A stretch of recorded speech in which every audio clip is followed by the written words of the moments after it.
Berjalan beriring-iringan menuju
demikian, anak supit yang kau cari ada pada Tuan Putri Malang yang sekarang berbaring lemah dan kesakitan.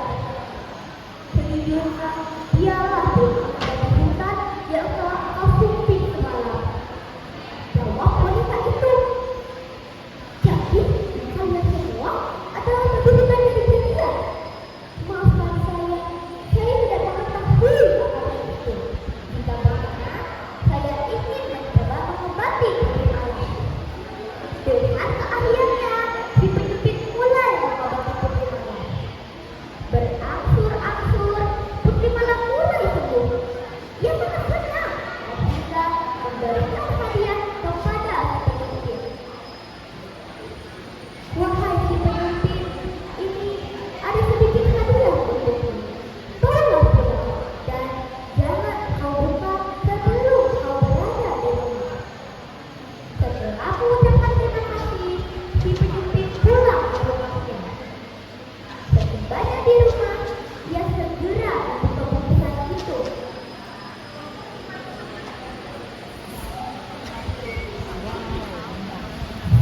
Betapa terkejutnya dia ketika melihat isi dari bungkusan itu adalah perhiasan emas, intan, dan permata.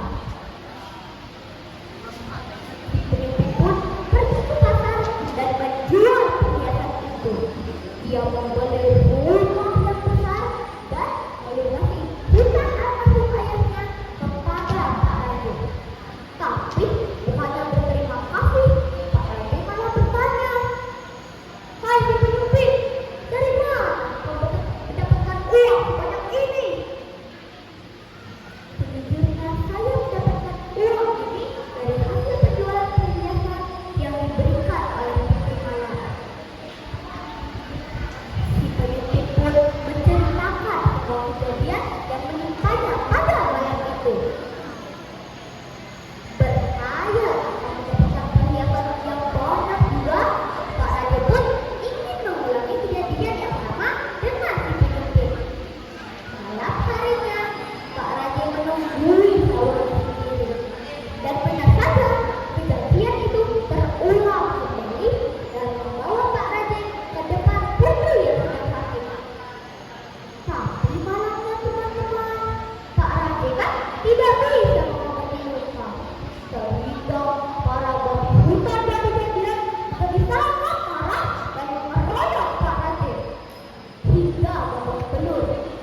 Dengan sisa tenaganya, Pak Raja mencoba lari dan berhasil pulang ke rumahnya. Sesampainya di rumah, ia langsung memanggil anaknya.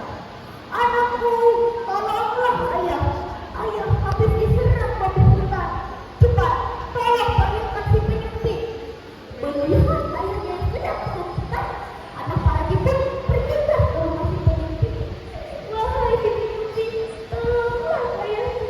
Ayah diserang babi hutan."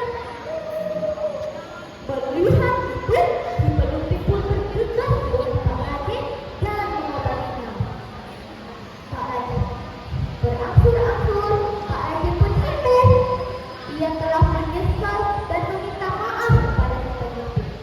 Kemudian Pak Raja menikahkan putrinya yang cantik dengan si penyupit. Mereka hidup bahagia selamanya. Nah teman-teman,